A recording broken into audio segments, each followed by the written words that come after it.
The following is a presentation of the Belly Up Sports Media Network.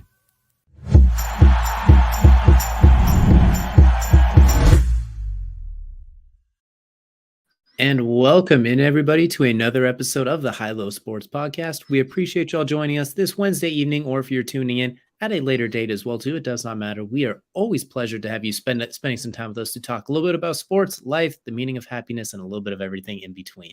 Today, we got a lot to talk about. It is DJ joined, as always, by my co-host, Kelcey. And Kelcey, we got a lot that going on in this last week as well, too, throughout the sports world. And you know, we're going to touch a little bit on the hardwood. We're going to talk about a little on the gridiron. We're going to go to the octagon. We might have a special guest joining us too to talk a little bit about some of it as well. Yeah, we're about to go through the whole gambit of things today. It's a whole lot of things. Also, it's Women's History Month, day one of Women's History Month. If you guys don't know, all of March is Women's History Month. So we'll also be talking a little bit about trailblazers in the women's game of sports. It could be any sport. It could be track, could be field. We'll talk about that later on as well in crunch time. But yeah, no, I'm excited. This is gonna be kind of cool, and get to talk some hardwood. Get to bring a special guest in here, have a nice little conversation about some football, some more football, and that's right, more football, ladies and gentlemen. Who is surprised? It's off season. We talked about this before. The off season is when we talk the most about football. It feels like during the season we just like yeah, whatever. But and in the off season, this is when we really crack down on the game of football, if you will. And one thing that our host will tell you too is that just because the Super Bowl is over, that does not mean the football season is over. It is not the off season. Technically, it is simply a new season. As football is a year-round game, and you're going to see a little bit more about what we mean here in a little bit as well too. It's definitely not necessarily what you think, while also being what you think at the same time. So we got a lot to get into, but first we're going to go and start things off with the tip-off. And for the tip-off too, it's going to be brought to you by SeatGeek, as you can see on the screen. Use Belly Up Sports, get shelf 20% off on that, for $20 off on that first order as well too. And Kelcey, for the tip-off, it seems appropriate we start on the hardwood. We're going to talk basketball, which honestly, with what goes on in the NBA, especially recently in this time of year, we need to start having a daily show just to encapsulate all this, because we got a lot to roll through what's just happened in these last 7 days since we were last chatting. Yeah, it's been an absolutely wild last 7 days. You got another over 60-point performance in the league. We'll get to that in a second. You got MVP candidates running roughshod through everybody. You have everybody getting hurt who's supposed to not be getting hurt in competitive teams. And, then you have everybody in between. You have like the Nets and everything in between. Like, you just don't know what to make of it. And you're just like, oh, well, they're there still somehow after losing Kevin Durant. I don't get it. And that's not even a count. Kevin Durant finally made his appearance with the Suns as well. So, a lot of, NBA is getting kind of crazy. And they play every 4 out of the 7 days of a week, and we still can't keep up. At this point, if somebody wants to throw a few extra digits our way, we will gladly start doing a daily show just to keep up with all this as well too. But we're gonna go and start with something that I know that means a whole lot to you. I want to start with the Kings now. Your Kings, not only are they having a bounce back season, but for the first time in 20 years, they are almost assured to be in a playoff spot right now. So too, sitting comfortably at the 3 seed, a couple of games ahead of the Suns in the 4 seed.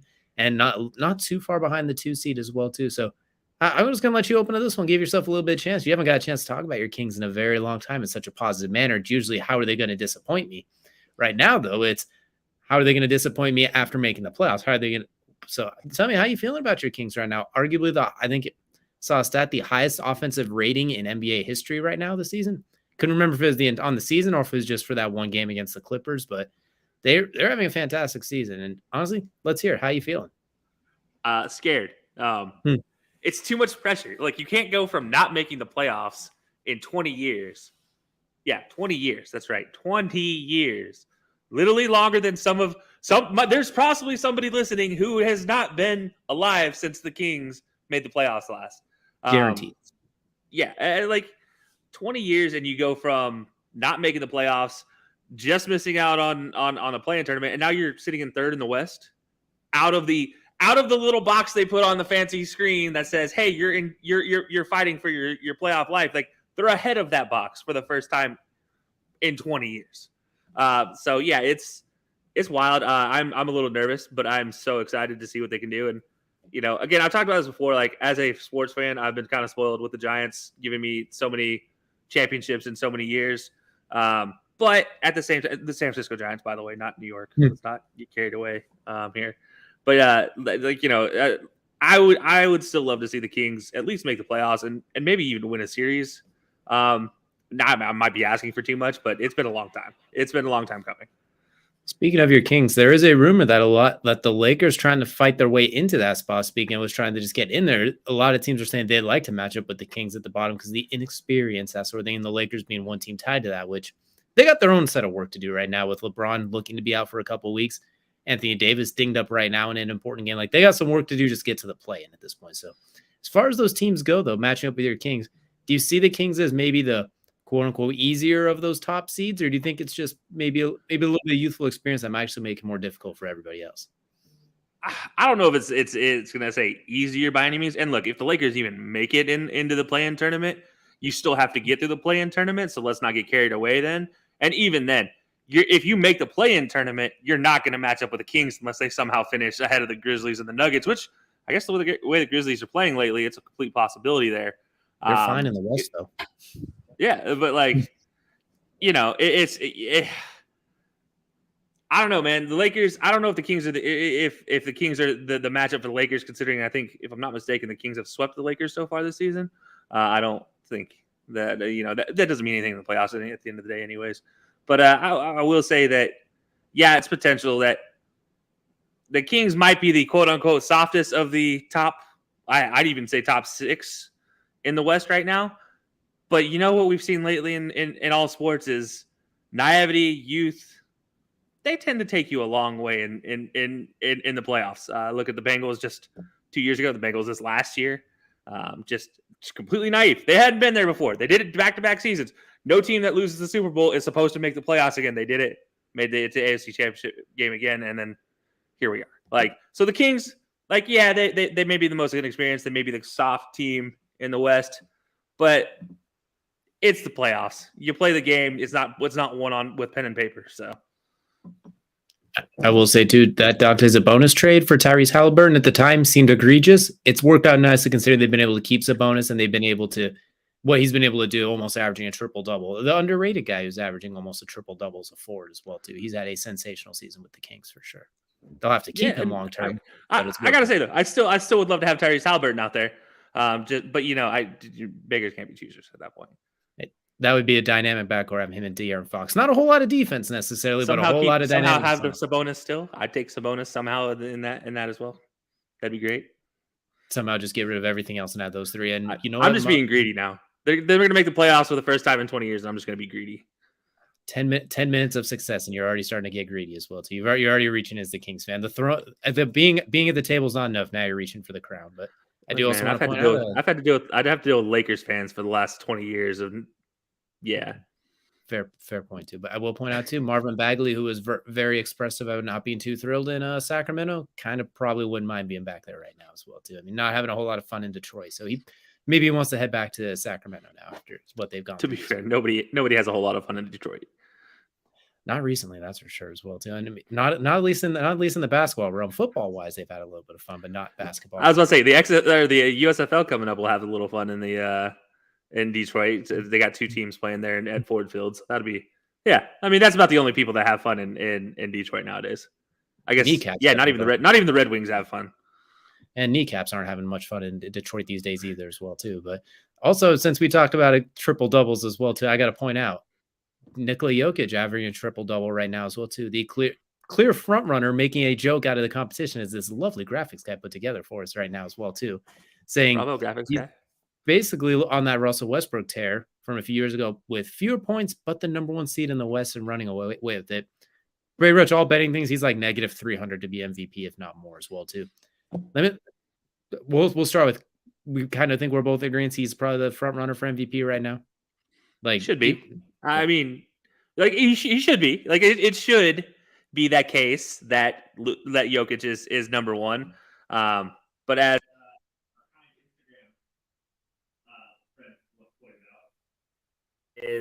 sorry, as our Instagram friends pointed out to us not too long ago, Jokic being a front runner isn't necessarily the truth. It's the NBA is kind of a popularity contest in a lot of ways. So, yeah, he should be the number 1 MVP candidate, but voter fatigue and all the other BS they want to throw out there kind of keeps him from assuring himself there. What's weird is it like this year he's definitely deserving of it, but like last year we both made the case he probably shouldn't have got it last year. Last year it felt like they just kind of handed it to him. Last year of these 3 years in a row, last year's the one he least deserved it. Where this one he might most deserve it, but if voter fatigue does kick in, well, we'll have to see. But one thing I will say is this is I think you could say this is putting a lot of pressure on him to not just actually win a playoff game this year, but also you got to win some playoff series as well too. I mean, swept by the Golden State 5 gentlemen sweep the year before that. Like the MVPs and the playoff success haven't quite matched up so far. So what do you think is where's the plateau he has to get to this year for it to not kind of be, for lack of better terms, a joke in reverse? Yeah, I think I'd say at the very least back to the Western Conference Finals. I think that's the very least. I think they need us to keep the 1 seed. And they need to make it back to the Western Conference Finals at the bare minimum here. Anything less than that, it just feels like it's a Dak Prescott empty calorie type of season. It just doesn't. I don't know. It doesn't feel it doesn't feel like Jokic has won 2 MVPs back to back. Like it really doesn't.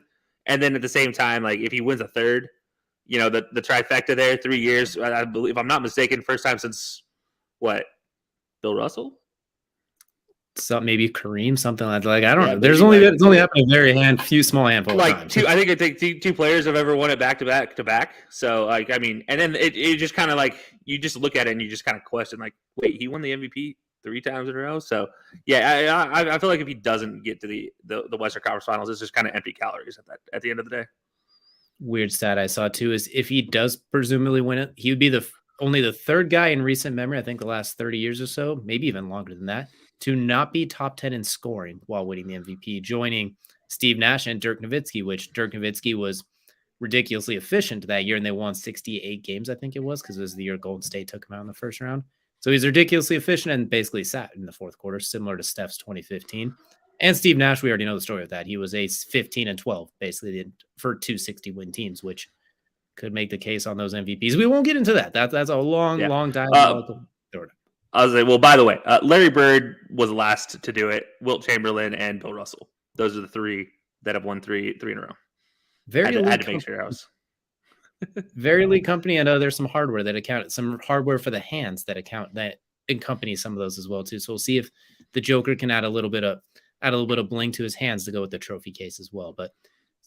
And he's coming off a 40-point triple-double recently as well. But not even the most impressive explosion we've seen in the last week or so is we've seen a 60 and 20, we've seen a 73 and 9, I believe it was, or 73 and 10, and now we got a 71 and 9, and now we got our 71 on north of 50% from 3 shooting with Dame Dollar Lillard, 71 points, 41 at halftime.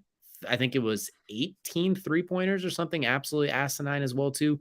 Incredible efficiency as well. And on top, I know it was against the Rockets, so it wasn't exact. So the competition is we'll say middling. It was the nice way we'll put it. But I'm just gonna ask you, when we first saw the stat line, we were both like, I'm sorry, what? So once we kind of got through, by the way, it's 13 of 22 from 3, 22 of 38 overall, with 6 assists as well. So I'm gonna go ahead and ask you first. My first thought for this one was, oh my God, what is he doing to these poor men? The heat check from the logo while walking into it's absolutely insane.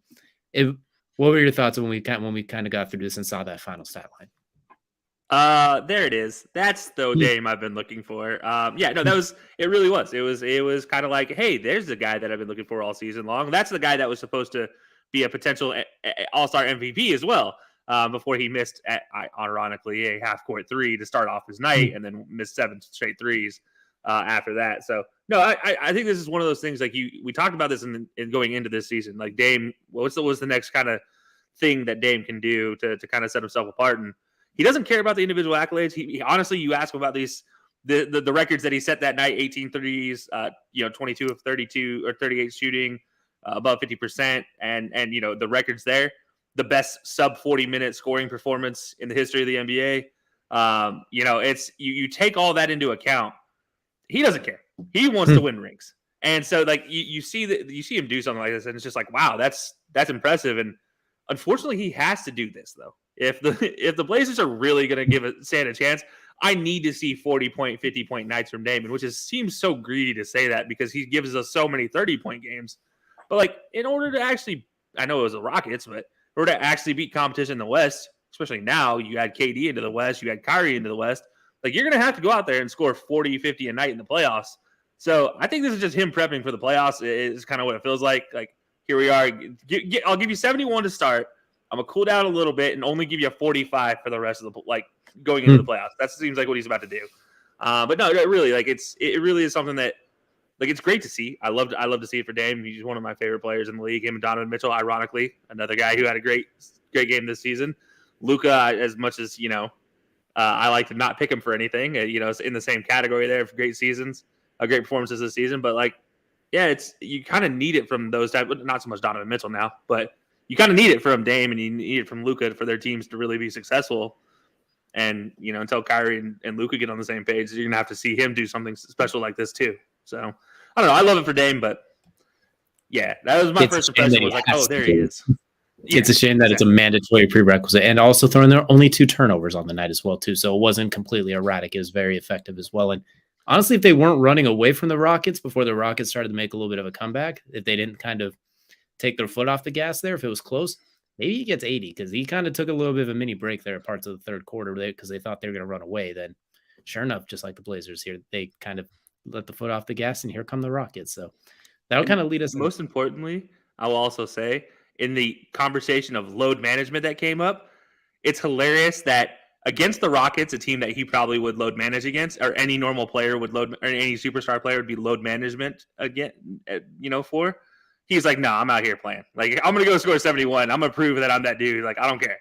Like, so I just need to say that. Load management does not apply for Dame Dollar. If they're going to make a run for the playoffs, it definitely started there. So we'll have to see how they go the rest of the season as well. Because they're going to need every bit of it. And they're going to need Jeremy Grant to take it up another notch as well. He's had a pretty good season, but they need, in the West, you need just a little bit more. But we're going to round out our basketball thing with a nice little poll question here. We've had 3 major explosions so far. We talked about Dame Lillard's. We had Spider Mitchell's 71 with 9 assists, I believe it was as well. And Luka's 60 and 20 games. So, Kelcey, you got to pick between one of these 3 historic performances. And no, the answer isn't yes, because I know we're thinking the same thing. The answer would be yes. You only get to pick one. Which one are you taking as the quote-unquote performance of the year so far? So when we had this conversation earlier in the season between Spider and Luka, because they happened within a week of each other, I picked Luka. I've since still believed Luka, because I can't not pick Luka at this point in time. He just keeps proving me wrong. But Dame did it more efficiently. He did it in less time played. And he only turned the ball over twice. I'm going to go Dame. Like, this was a heck of a performance. I know it's against the Rockets, but look, Lucas wasn't against anybody that impressive either. So give me Dame in this one. It's going to be a small, short comparison. There's not a whole lot. Like, you're splitting hairs at this point. They both scored a lot of points, and they both helped their team a lot, and they both played defense. So, like, at that point in time, I'm just, like, basically going with who did it more efficiently and who turned the ball over less, and that's going to be Dame.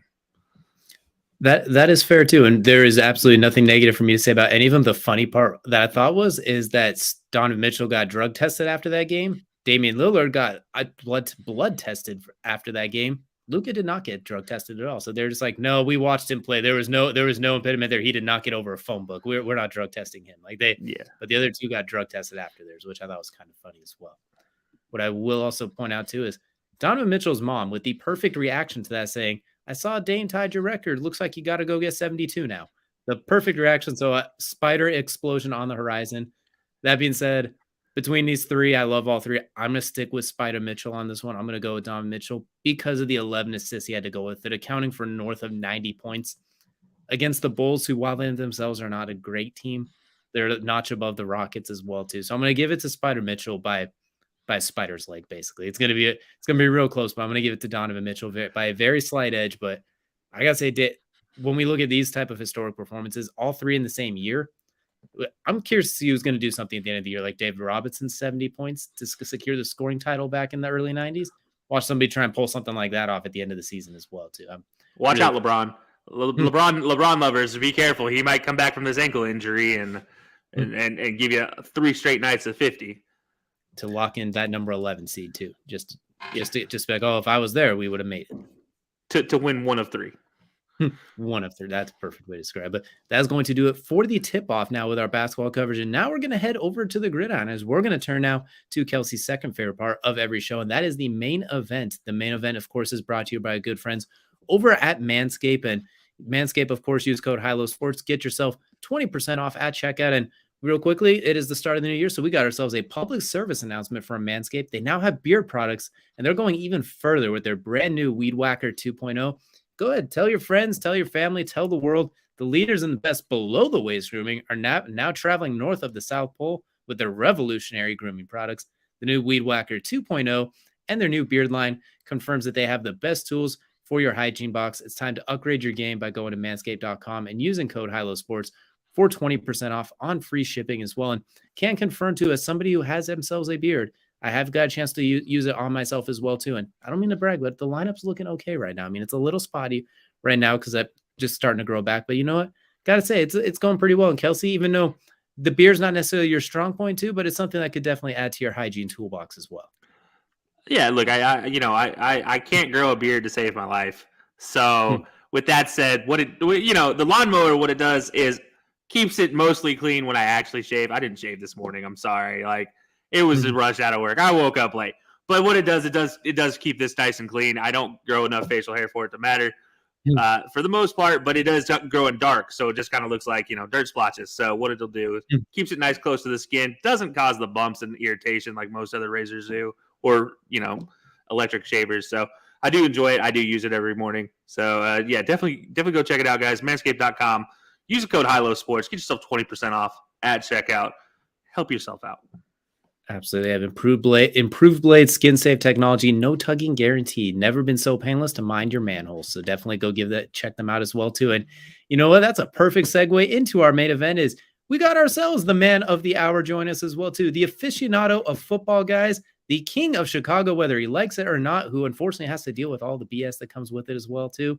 The XFL, USFL, AFL, all types of FL king himself. We got Zach Keilman, football expert aficionado, joining us today for the main event. Zach, we appreciate you joining us and welcome aboard, sir. Oh, glad to be here as always. It feels like it's been too long, but yeah, welcoming to be back onto the show, and what a perfect time to have me on. Spring football in full swing and all the like. So let's have it, man. I'm ready to give you everything you need to know or love to get caught up on. I'll go ahead and start things off with saying congratulations to those who don't know for our 4th and 4 NFL show. Zach was the regular season Pick'ems champions by the skin of a untrimmed Manscaped facial hair, winning on the last week on the last game of the year, as well as running an almost perfect record in the playoffs as well too. I think only missing, if I'm not mistaken, 2 games out of all of them as well too. Yeah, well, he's right. I missed the Super Bowl, and I missed, of course, my championship predictions there. But still. It's a hell of a year. You and I duked it through. I'm not salty at all about these pick'ems at all. I swear. Kelcey totally doesn't have to. And I am yet again at the bottom of the barrel. I don't get it. I don't know what I do so wrong. That is, I guess I start off too slow. Zach's like 40 games ahead of me by the time I actually get anything right. You get to have your winning island. That's all that matters. Just take that with you. Put that as a badge of honor. Look, if somebody would pay for that island, we could happily take that as a badge of honor. This island is brought to you by Manscaped.com. All right, it looks like I just you heard of Manscaped? Just saying, you might as well. I would love that. Absolutely. So, Zach, we're going to talk a little bit of XFL today. As the designated football expert here, and we kind of said earlier in the show, you like to say when the Super Bowl ends, that doesn't mean football season ends. It really just continues going on. It just branches off in another way. Football season is year-round as well. So we're going to go to the XFL. Making its return, and I just want to get your first impressions. The designated spring football guy, what are your thoughts on the XFL so far at its return? Of course. Well, look, I think with the XFL coming in, I think you're going to see a lot of comparisons to the previous 3 spring football iterations being, of course, XFL 2.0, the AAF in 2019, and then, of course, the USFL played last year, and they're going to be playing their season 2 in April. So you're going to have a lot of people chiming in and kind of giving their opinion. Right now, it's been solid. I think for spring football aficionados, you're going to get what you expect in these early weeks. There's been a few, rough patches and some turnovers here and there, but keep in mind, there's been exciting finishes. Week 1, 3 of the 4 games ended basically at the buzzer, with the Battlehawks, as you might have seen ESPN share around, having a 12-point swing in under 3 minutes, thanks to some very specific rules that both the XFL and USFL share with, of course, onside attempts and, of course, the 3-point play that you can have at the end for touchdowns instead of having to kick a regular extra point. So I think you've gotten what you've expected. If you're an NFL fan coming in, you're not going to get NFL level play right out of the gate. I think right now, if you're an NFL guy, you want to see the end of the season towards the playoffs coming, of course, in late April and into May. But like right now, if you just like football, you're going to enjoy it. To me, the only thing I'll knock the league on is the Vegas decision with Cashman Field. I know that some people have tried to spin and defend that. I don't think there's a reason to defend it. It's god awful for a multi-million-dollar corporation to have made a fatal error in that regard. That's the only thing they've done wrong, is they did not pick that Vegas section very well, and they did not do their homework. But other than that, everything else has been, I would say, pretty good, and their social game has been fantastic. I think they've done a wonderful job with getting highlight videos out there and kind of just showing off what the league's all about. They got plenty of content going on, a weekly show on Sundays on ESPN+. You got a docu-series going on like United by Football that's Player 54 with The Rock and Danny Garcia. So a lot of that stuff they've done really well. They're promoting the league well. The football's going to keep getting better each week, so just keep that in mind. But if you're expecting a spring football kind of floor, it definitely hits the floor out of the gate the first 2 weeks with a few nice touches in terms of some I think nail biters, which is great. You want to, if you're going to end a game on a high note, that's a great way to go leave a game going, wow, we can have plenty of these. So yeah, good stuff so far to start. I think it's passed the test for spring football, as my metric. So I give it a solid grade right now. Yeah, I believe so far, if I'm not mistaken, through 2 weeks, all but one game has hit the over in their over-unders. I believe it's one game. It might be 2. Yeah, I think it's about 2 of them. Last week you had 2 games that finished with an under, but right now most are, if you're talking betting odds, and they're going to keep getting adjusted right now by Caesar, of course. Like Caesar said, they're not going to do any prop bets until more midway through the season. Yeah, I don't, because they're trying to figure out who's who. I mean, you guys probably, if there's one thing you'll learn about me with spring football, you'll find out who your stars are probably towards the middle of the year. But like early weeks, it's going to be so hard because you'll have a guy that'll pop off for like 90 yards one week, but then he'll all of a sudden disappear the rest of the season. And then you'll be like, great, so much for for trying to follow props or anything like that. But yeah, most of them have been overs. Right now, the over-unders are kind of being set at more like a high 30 range, like mid-30 range, So nothing crazy, very conservative for numbers, of course, but that's probably ideal. I mean, a lot of these games probably early on you'll see hit that high 30 to low 40s, which is where they've been sticking at for the most part. But yeah, like last week only 2 missed, I think, the over, and that was only by a few points. And then the week prior, all of them, I believe, hit the over, except if maybe one missed. But I'm pretty sure most, even the Guardians hit the over on the on week 1. So that was a shocker to me. Like the Guardians helped hit the over on week 1. That was the big shocker. Yeah, if there's anything you'll take away as well for teams, if you get, for example, if you're a USFL fan and you're like, who's that Maulers team that was god awful? The Guardians have been that team. Now, less of the Pizzagate nonsense, but absolutely they have not looked whatsoever like a competent group, and they're the only team that's given up 30 points this season, and they've done it twice in a row. Yeah. So it's the Paxton Lynch saga now. It's an only player to be benched in 4 different leagues. Still shocking to me. Oh yeah, and he still keeps getting an opportunity. Well, I mean, look, you know what? He ended on a high note with the Panthers last year. Which, by the way, got to thank again Paxton Lynch for helping my team, the Michigan Panthers, get that first overall pick over the Maulers. So he left with a little high note for me. I get that special place in my heart sticks for this year. But that being said, right now for them, it's a combination of things. It doesn't seem like the receivers and offense are on the same page. Their offensive line is the worst in the league right now. They've given up 12 sacks through 2 weeks. Disgusting numbers even for spring football, not going to lie. And then defensively, Dwan Taylor, they do not seem to know what's the same page right now. It's just they're unfortunately that team, but everyone else I think is trying to find their way. The only one I can even compare that's maybe at that level, but I'm still feeling them as the Vegas Vipers. But right now, I think the other 6 in the league, it's hard for me to pinpoint because I think that it's been tight games so far. So we'll see that separation come out soon. But yeah, otherwise Orlando, you can place solely at the bottom. To me, though, the solely top team is the Houston Roughnecks, without a doubt. Most well-rounded team, easily the best defense in the league in terms of statistics, leading in turnovers, leading in sacks by a wide margin. Wade Phillips brought that unit to play, and their offense isn't too shabby either. I mean, Brandon Silvers has thrown 4 TDs. Cole McDonald's come in and done some, basically make like a Taysom Hill gadget-type player archetype, and they've been making it work. I mean, put up 33 week 1, then beat a much better Renegades squad from a come-from-behind win at home, 23-14 last week. So, it's looking good. They're, to me, one that I think you can put solely at the top at this time. Absolutely. One, and my team in particular, the Seattle Sea Dragons now. They're they're the ultimate close but no quite cigar. Like, they're not bad by any means, but their record's no different than those teams at the very bottom. Do you think they have the ability to flip the switch here because they've been so close, or do you think they're just going to be the bad news bears, it feels like, where they look good, but they're going to let you down? They really, all they need is ball security, DJ. That is the only thing that is holding them back.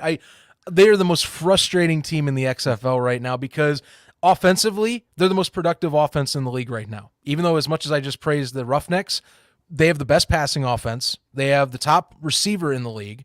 Ben DiNucci's been just he's thrown sub 500, just under sub 500 passing yards through the season. Big deal is they're the worst opportunistic team in terms of just giving the ball away and giving presence to folks. With DC, they had a 10-point lead, 18-8 in the second half, and then DiNucci gives perhaps 2 pick interceptions, one being for pick 6, the other being for the go-ahead scoring drive early in the 4th, and they couldn't figure that out. And not to mention, week 1, he fumbles away the game at the 1-yard line. But then next week, you play the Battlehawks, who have kind of become these cardiac kid archetypes with A.J. McCarron and everyone like Austin Proell. And they also give that game away, in my opinion. 2 fumbles, one of them being at the St. Louis 18-yard line late in the third quarter. You come from behind, of course, and you lead by 1, but your defense collapsed. But honestly, most of their woes, they come from the offense. Their offense basically gives and takes any opportunity that is presented to them. Ron Zook's defense, it's been pretty solid, sans maybe pass rush, but other than that, it's held its end of the bargain. Like, seriously, I think Jim Haslett probably would be having close to an aneurysm at just seeing how productive their offense is, only to watch them also let things just fly away within a span of a few minutes' time per game. They really just need to if they can just have some sort of ball security, they would be 2-0 at this time, without a doubt in my mind. And especially given how DC's offense has been somewhat of a train wreck sans the fourth quarter last week, Seattle really being 0-2 has to be one of the most frustrating things if you're a spring football fan right now, just for how they have produced when they are on their A game. So what you're saying is I sure do know how to pick them, is what you're telling me. Between you all my certainly do. Teams, they sure do know how to give me the aneurysm as well, too. They're basically the Browns and the Bears cranked up to 14 combined right now, along with a little bit of Cowboys in there, too. They're doing me dirty right now. You absolutely don't make me remember about Ben DiNucci's time with the Cowboys. I wasn't even going that far yet, but touche.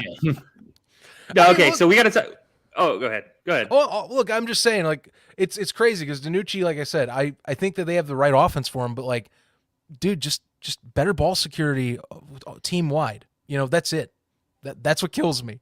They really could be 2-0 and leading in the North right now, but they just can't hold on to the damn ball. They need to watch Friday Night Lights with Don Billingsby. Cover the points and roll with it. No more fumbles and no more picks, but we'll work on it. Yes. Okay, so we got to move to a different quarterback. One that was, I think it would be safe to say, when he was announced the starter, many people, especially in the Pro Football Newsroom XFL chat, were, let's just say, letting him have it. And that's Brandon Silvers.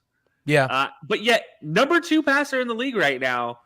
And as you mentioned, one of the better quarterbacks so far and leading one of the best teams in the XFL. What's been your impression with that sort of situation? Like, you see Brandon Silvers, obviously I mentioned Paxton Lynch being terrible.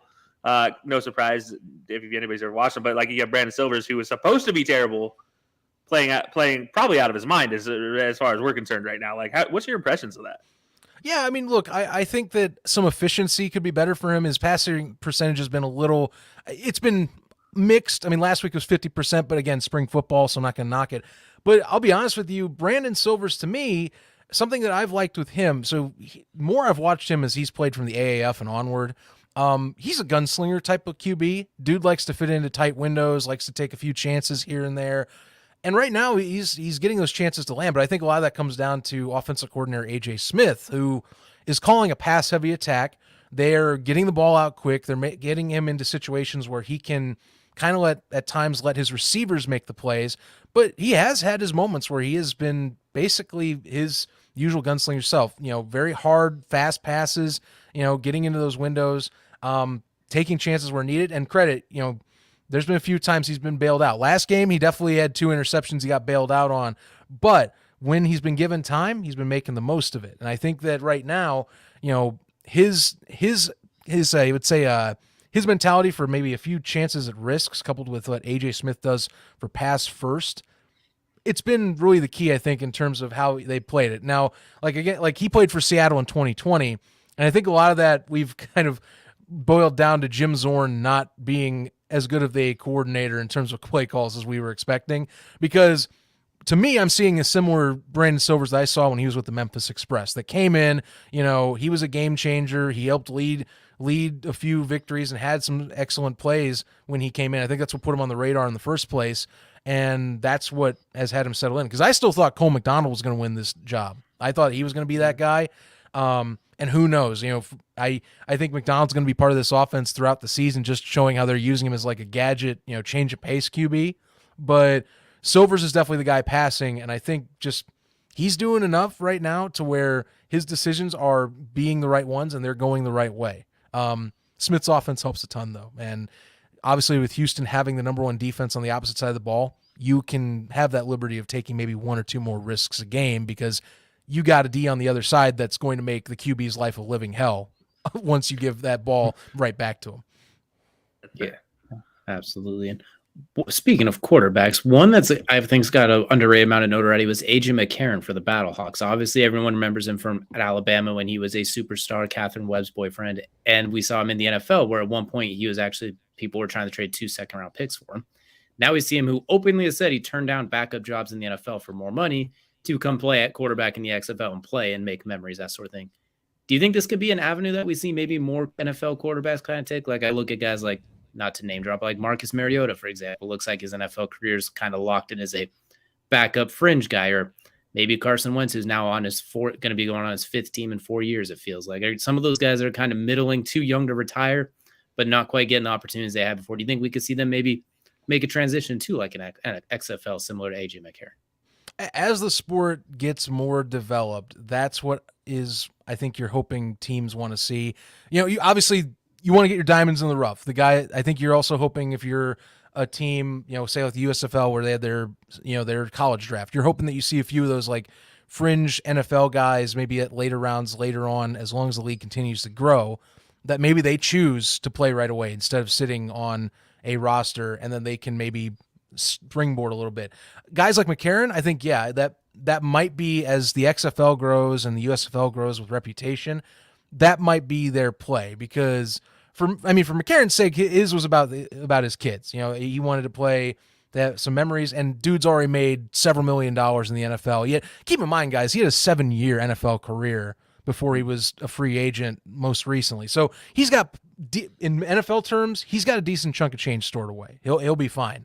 And he's still going to be making, I know the average has been reported $60K, but let's be honest, QBs are still going to be making more than $60K. That's not, so he's probably making at least 3 figures, even that being said. So that's still solid for 10 games production.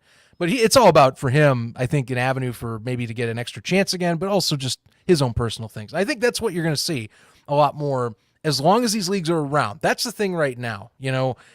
Spring football still is it's definitely in its best spot it's been in its history, maybe since the early years of the USFL in the 80s, but it still has a ways to go. You need a stack, you need to get more financing, and I think players that are in the NFL that maybe are like a Mariota, maybe are like, say, maybe like a Chase Daniel when he was younger, dude that's basically been a backup all his life and just hopped around.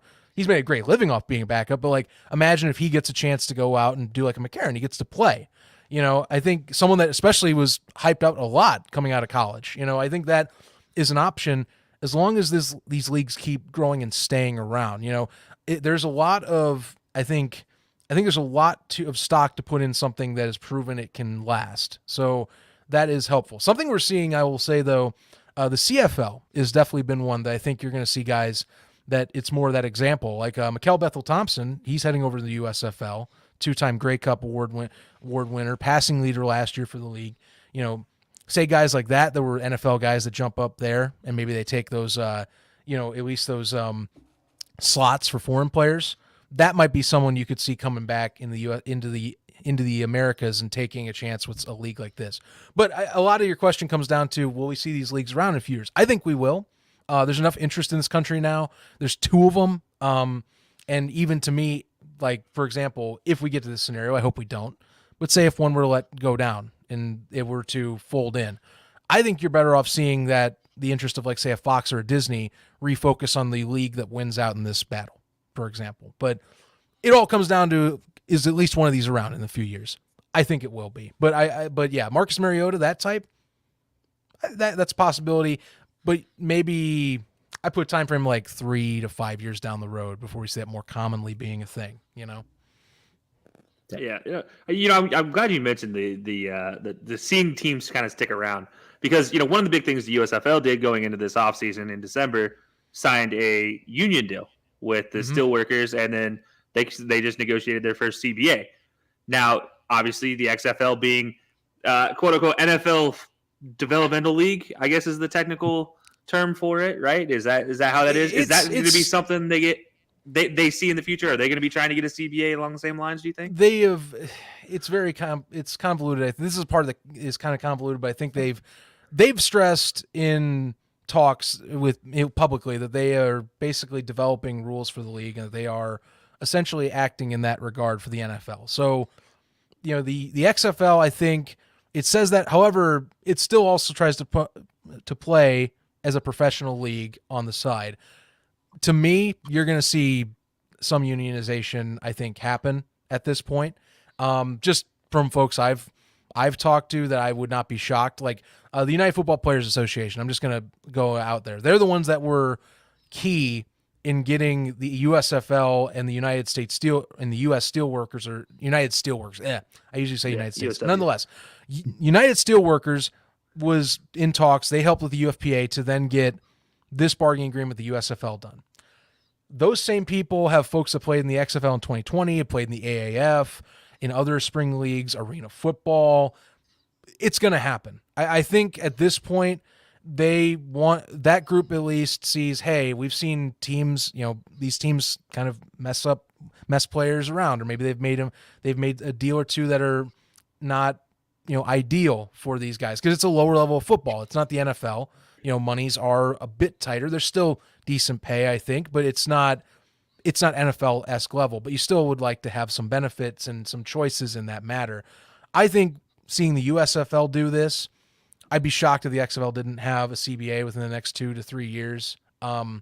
Just because, to me, I think that's setting a standard at this point, what the USFL is doing. And I just don't see the forces behind the UFPA not sitting on the sidelines and not saying, okay, yeah, we should probably talk to like Jerry Cardinale over at Redbird and get that figured out. Time will tell, but I do think that that's highly likely. It's that if one domino falls, if the one rival falls, you're going to have guys on the other side that, yes, they are getting compensated pretty close to equally. But to me, that unionization and some of the benefits that the USFL got, I think you'd see some XFL guys going, hey, we'd love to see that come over. Maybe we should discuss this at the table and at least bring that up and see where we can go from there. So not crazy. I definitely think it's happening, though. Just I don't know how quick that timeline's going to be is the deal. Yeah, most of those things usually do take some sweet time. So it'll probably be, as you mentioned, 2 to 3 years. But yeah, it was a curious question because, now they do have the guys from the XFL 2.0 that were part of the United Football Players Association. And it could happen within the next season for season 2 of the XFL. Here's the thing. The USFL's one, I think me and others didn't believe they were going to get the CBA done for season 2. I thought that they were going to, work on it throughout the previous summer and into season 3, and then have the negotiations ready to hit season 3. So the fact they got it done for season 2 was an impressive feat in its own right, and they were very amicable from what I understand on both sides in getting this done. So as long as that progresses and you hit the ground running like right as the offseason starts, like say what they did with the USFL, it's possible next year they could even have it. But again, that all comes down to talks going and getting started right away. The USFL's had their start with the Steelworkers, I believe, mid-season last year, like roughly in like May or June that got brought up. So time frame will be important, but you know, to me it's going to happen. I don't see it not happening as long as the XFL's around. They are going to have a collective bargaining agreement at some point in the near future. I just don't see it in the modern day spring scene. I'd be hard pressed to say that they continue on that same path, or at least don't get some resistance towards that. You know? Yeah, absolutely. And the last quick question after you related to XFL is there was a report out recently that the week 1 to week 2 ratings dropped by, I think it was north of 40%, if I'm not mistaken as well. Do you chalk that up to people not being as interested, or do you just think nothing's going to match the hype of week 1 of it returning right after the Super Bowl? Like that, the peak and it's going to plateau. It is probably the week 2 is the more plateau normal point, or do you think it could possibly be a trend to keep an eye on? Yeah. First off, yeah, week 1 to week 2 ratings are always going to drop with these leagues. That has just been status quo since the alliance came into play. So I just kind of expect that. Second off, I'm just full disclosure. Ratings talk is the most maddening thing in spring football. Like people chop up and they'll do mental gymnastics one way or another. No matter what the side is on the discussion. For week 2, here's what I'm going to give you in my thoughts, because these are my thoughts. I do work in television, so full disclosure, I do kind of analyze this and have been very well kept to the scene of it. So here's what my opinion is. Week 2, you had majority games, all of them were on cable. One was on ESPN, one's on ESPN2, 2 games on FX, with one of those being a Thursday night game on FX as well. I honestly think week 2's ratings, in the scale of what cable is today, cable television, which has been slowly decreasing, they're solid numbers. 553K for a Thursday night game, spring football wise, on FX, which is historically a network that has had minimal sports coverage until this year. That's not a bad draw. And FX, even for a weekend game, FX. That Vipers and Defenders game, the one that most people have had quite their own opinion on, myself included, that one drew 600K. Like that for FX, which FX's average fan base does not, like average viewership a year does not draw that. That's above average for them, so that's good. ESPN2, they drew 681. That's pretty good for ESPN2 numbers.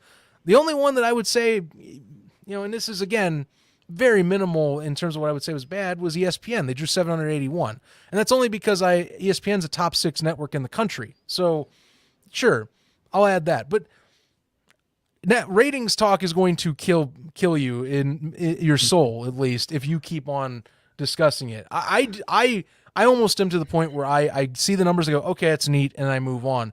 Because there's so many other factors in our modern media setting. First off, ESPN Plus is airing all these games. Yes, will be the majority of viewership? No. But it's still going to take some people that metrics will be implied. Second off, the networks have their own perspective on how they want to do this.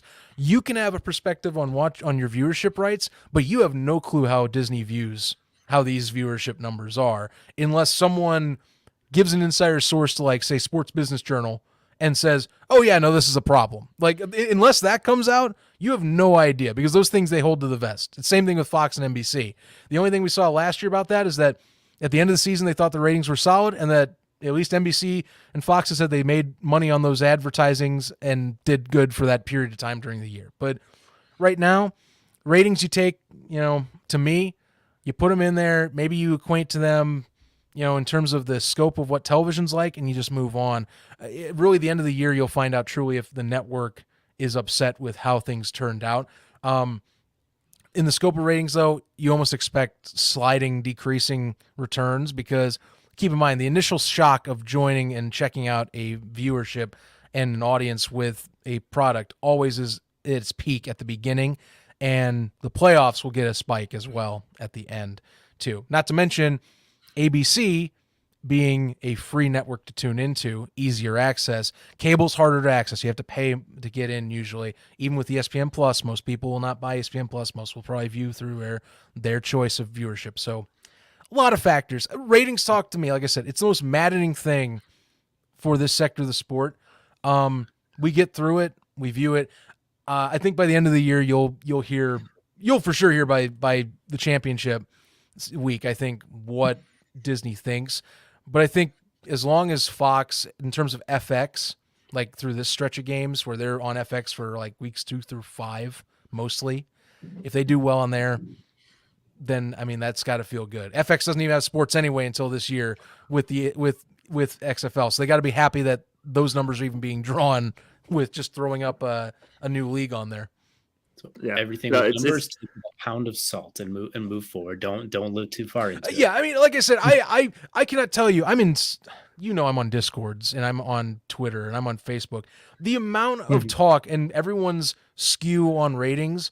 Seriously, you will drive yourself mad week by week if you just wait till like Tuesday to see ratings drops and then go, oh, this is great. Or here's some dude going, oh, the sky's falling. It's not working. And then you know for damn sure that Mike Florio for Pro Football Newsroom, it doesn't matter what league it is, he'll drop something that says, up, ratings drop. It's such an easy, big news like article. Like it's cheap. It's like cheap viewership because you can just put it on there because you know what's going to happen. It happens to every league. That's just the truth of the situation. I'm sorry, but that's how it's every skew. It always happens like that. It's not like we in podcasting don't know a thing or two about viewership numbers and not following the numbers or anything like that, do we? No, it is funny. It is an easy headline, clickbait headline, if you will, for some people. All right, last XFL question before we get to the a little bit of a fun question as well. But this is the last XFL question for you. Who's been your surprise so far, team or player or coach? And on the other side of things, give us your championship prediction. Ooh, man, these are all hard. I'll be honest with you. I think right out the gate, my surprise player is Jack Cohn for the San Antonio Brahmas.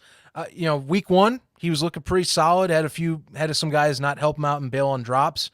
And I think that I was wondering if he would be one of the guys that would even be up in the top higher in the top tier of QBs so far. Last week he's efficient, but he's showing flashes. He can be more than just efficient in that offense. So I like him a lot. He's been growing on me a little bit more. That's somebody you got to watch out for. That if the Brahmas next week, if that progression keeps happening and say they beat Houston, then yeah, they're on high alert, and I'm going to be even praising Cohen even more so. But the former Notre Dame product himself, UCLA. I mean, dude's been solid so far. I keep an eye on him.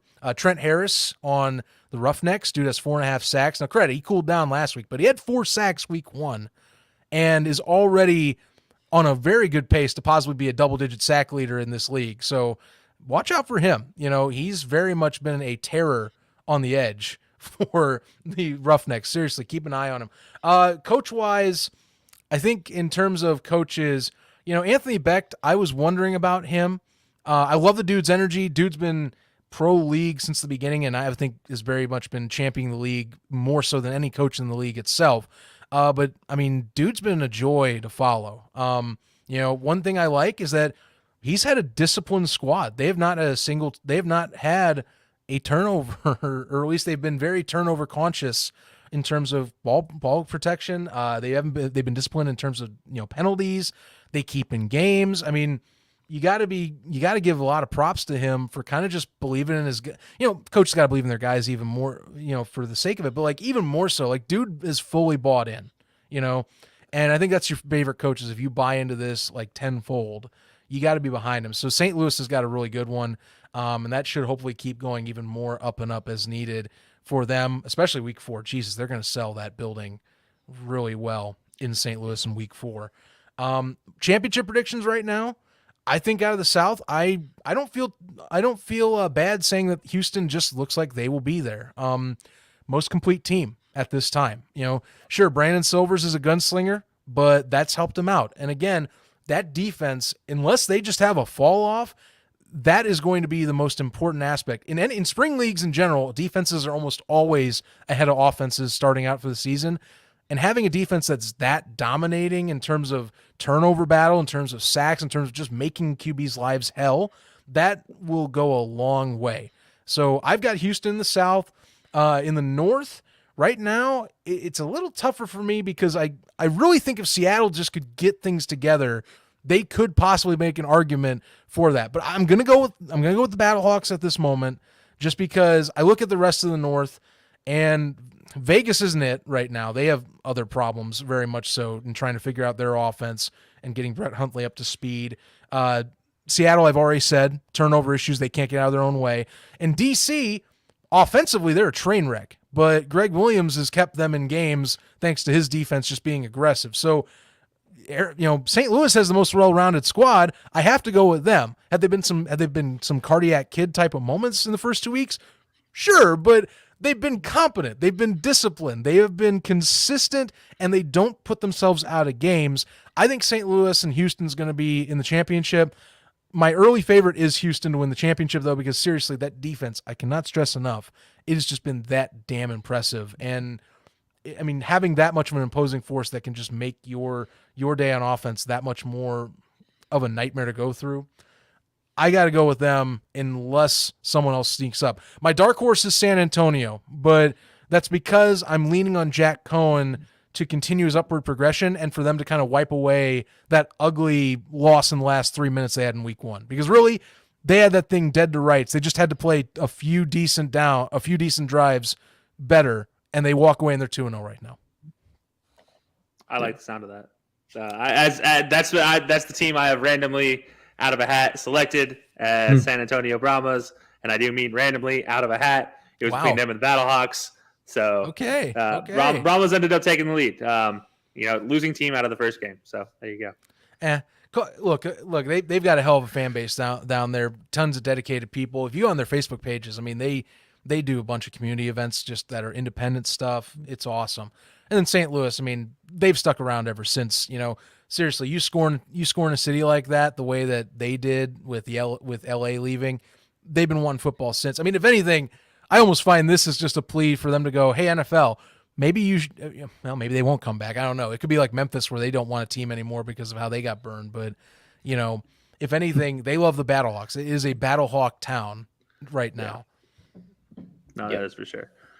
Absolutely. And you know what? I know she didn't mention the Sea Dragons making a late run, so I'll be the one saying they make the late run here, and they flip the script. They learn how to cover the points and roll with it and steal a little stick them as well. Just be safer with the ball. That's all it is. They really could be the leaders in the North right now. They just have to play it safe and not have stupid mistakes mentally late in games. That's it.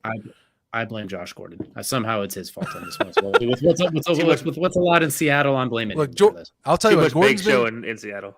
Gordon's been good, but the leading receiver in the league, you got to keep following him. Ja'Cour Pearson, that guy's going to be in the NFL, I bet, by next year. Dude's been great Dude's been great in all levels in the secondary so far, and has been a go-to guy for Ben DiNucci.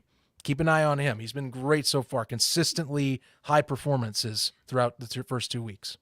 Interesting. Duly noted. Maybe he has a Turpin-like thing, like what Turpin did with the USFL, then made it switch up. Maybe we see that with him as well, too. So keep an eye. You heard it here. You heard it here, everybody, first. We're going to have this clips just in case in the future. But Zach Keilman, the prophet.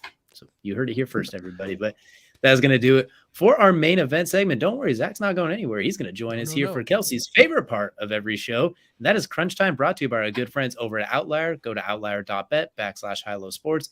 Get yourself a free 7-day trial. Bet smarter, not harder. Try and win yourself some money by using some of the best analytics as far as trends, right, that sort of thing as well, too, to put together the best parlays and bets for yourself as well. Sports betting is illegal. Outlier is a must. And Kelcey and I have been on a bit of a snide, so we started dipping Outlier to get ourselves out of it as well, because our doing off the top of the head has been a little rough recently, so we're definitely dipping back into it. But here in Crunch Time, as everyone's aware, and Zach, as well, this is where we get a chance to go off a little bit. We get to talk about something that intrigues us, just something that comes in mind. And as a guest of honor, we're going to save you best for last. So, Kelcey, I'm going to let you go ahead and go first. We're going to let Kelcey tell us what you have in Crunch Time real quick. Yeah, so it is Women's History Month, which means we are going to be featuring one trailblazing female every episode during the month of March. And today, well, it's the great one, if you will, Serena Williams. Nice. I don't think there's any question about this one. Serena Williams as possibly the world's best and America's best athlete of all time. I'll say that. I have no problem dying on this hill. Definitely the greatest tennis player of all time, male or female. She was ranked world number 1 in the singles Women's Tennis Association for 319 weeks, including a joint record of 186 consecutive weeks, and finished as the year-end number 1 5 different times. She won 23 Grand Slam single titles, the most by any player in the Open era, and the second most of all time, male or female.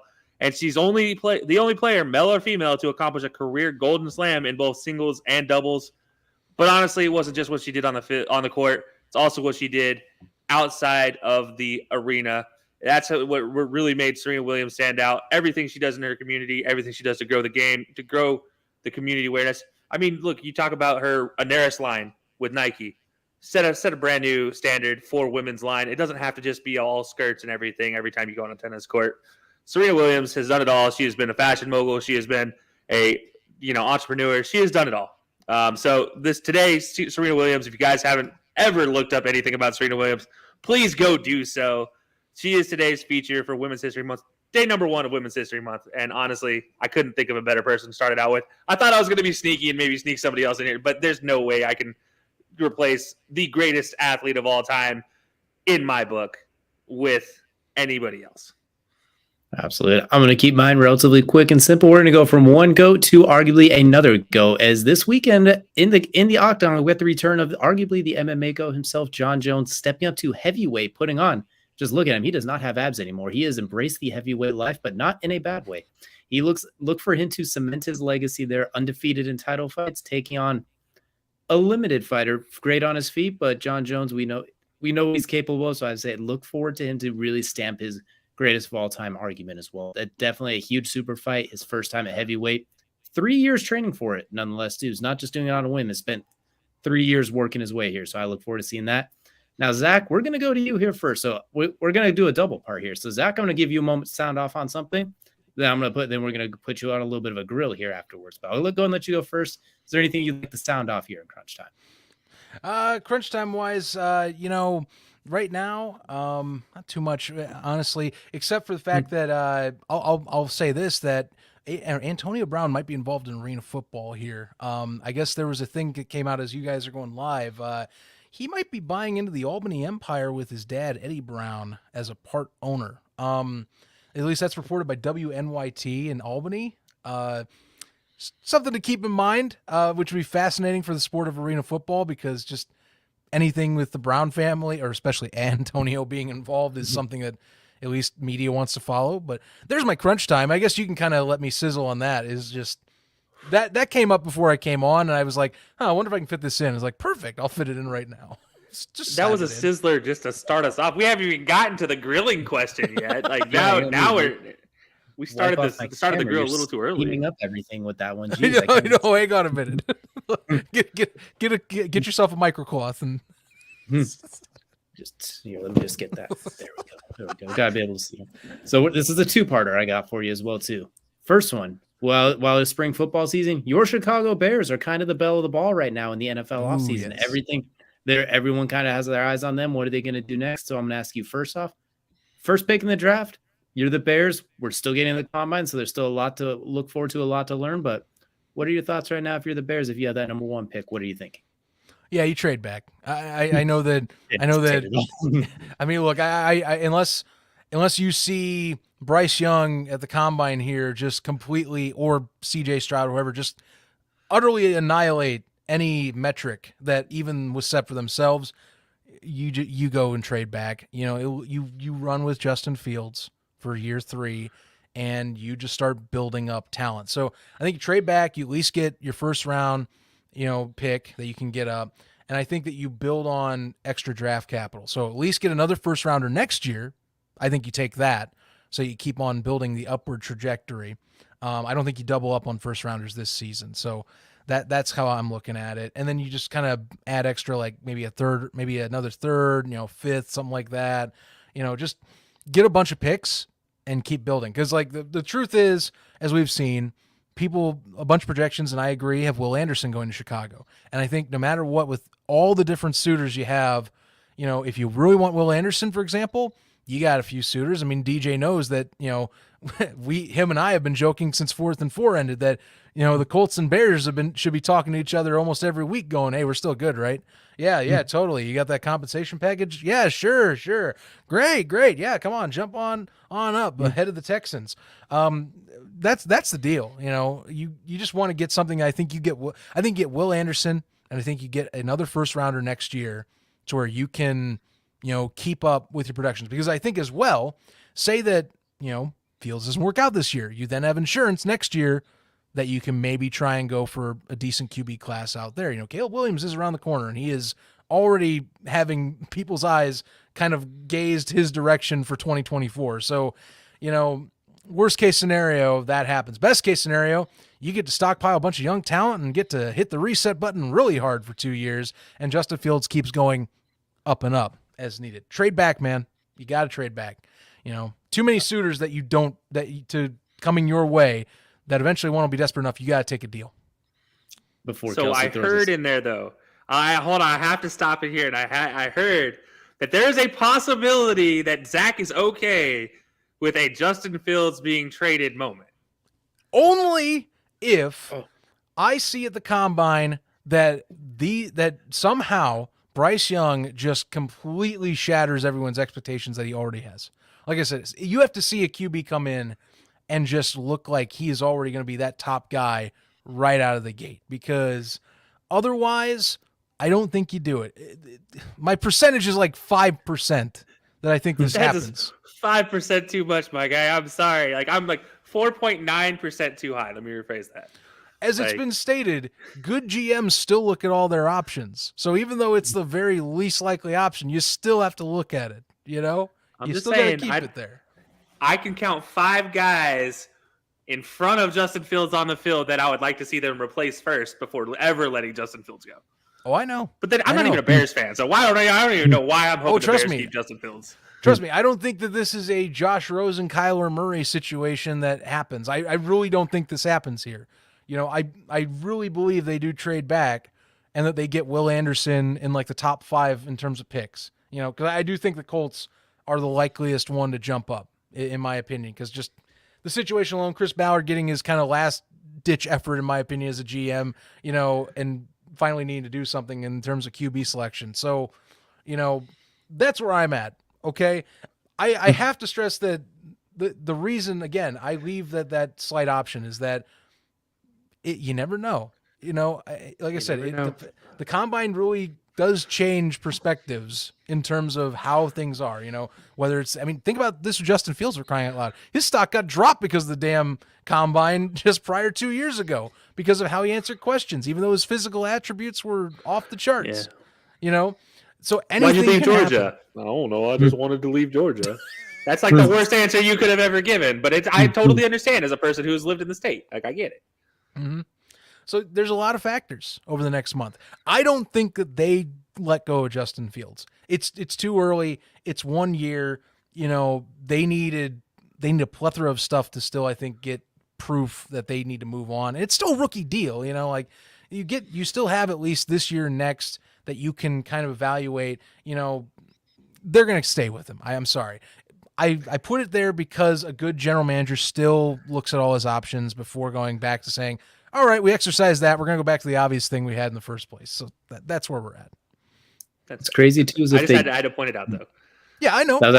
Because here's the thing. You're pointing out the thing that makes discourse on Twitter between Bears fans, which is something that I have completely bailed on, is talking about anything Justin Fields or, this offense or, we did talk about ratings earlier. We didn't, which one's more maddening, ratings or talking about Justin Fields on the Chicago Bears? I did not have enough hair left to deal with this conversation. But I'm not even going to answer that question because they're both. I definitely will be bald by the end of by fall if I have to do that. What I will chip in on top of that too to add is I don't think you get as much for Justin Fields as you do that first pick too, just because he's been in the league a couple of years. You won't get the rookie deal, and he's had moments, but it hasn't been like Patrick Mahomes' first couple of years or something freakish. He's shown promise, but you're not going to. you'll be lucky to get a first, honestly. I think if you trade Justin Fields, like maybe you swindle it with the Colts and you get like pick number 4 and a second round pick swap, something Right. like that. Like, but that's like the peak of what you get from right now. Maybe Kenny Moore you throw in there too. Yeah, I mean, I think isn't bad at all, but I think if you're a team too, like I agree with you. You're looking at Fields and going, sure, like yeah, he probably his electric run ability is great, but keep in mind, like that was what they had to lean on a lot. He got banged up a lot last year because of it. The Bears really, it's not been stated enough. There's no way they do the running scheme like they did last year again. They just can't, because you're gonna basically wipe out some of his early expectancy for his career trajectory just by getting him hit that much again after 2 years of being just completely annihilated either in the pocket or on the run.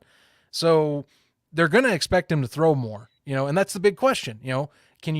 Will we see him, which he has great deep ball capacity. He's been showing signs that he's getting flashes, but can you put that together and be that your main way with then getting escape out of the pocket? That's what people want to see. So they're definitely going to lean on that. And to me, you look at the Jets, I think it's easier to do the route where you build around everything and then you just need the quarterback rather than saying, well, we got the quarterback, now we'll hope he works out and then we'll just build everything else after. No. Get the supporting staff and then put in essentially the field general to lead your great supporting staff. That's what I think needs to happen first. So if Fields is that field, word with you on this one. yeah, I mean, if Fields is that field general, then there you go. You put the rest around him, and then that's it. If not, that's where I say the security blanket comes in, where you go, all right, if 2023 is god awful, but everything else was great, like say a Zach Wilson, which it won't. I don't think it will at all be that way. But if you have to hit the nuke button, yeah, 2024's got some QBs. You can go and next year kind of pull that trigger and figure it out because the rest of your squad will look great. And you can keep building around that squad. So much. They have so many pieces they have to fix. Might as well build around the rest and say the QB can be figured out down the line or will be figured out. I still stand on the answer for the Bears is Will Anderson and then offensive line. That should be their entire draft plan. Will Anderson, best available offensive lineman after that. I could care less. I mean, look, they went cheap with skill players last year. Sands, of course, they have Montgomery and and everyone in the backfield there, but they can do another season where it's kind of light. They did trade, they obviously did make their own trades and such last season to kind of, minimal effect, but they need offensive line, they need D line, they need linebacker help. I mean, all the core stuff that's like the front here. Yeah, the trench work so badly needs to be fixed.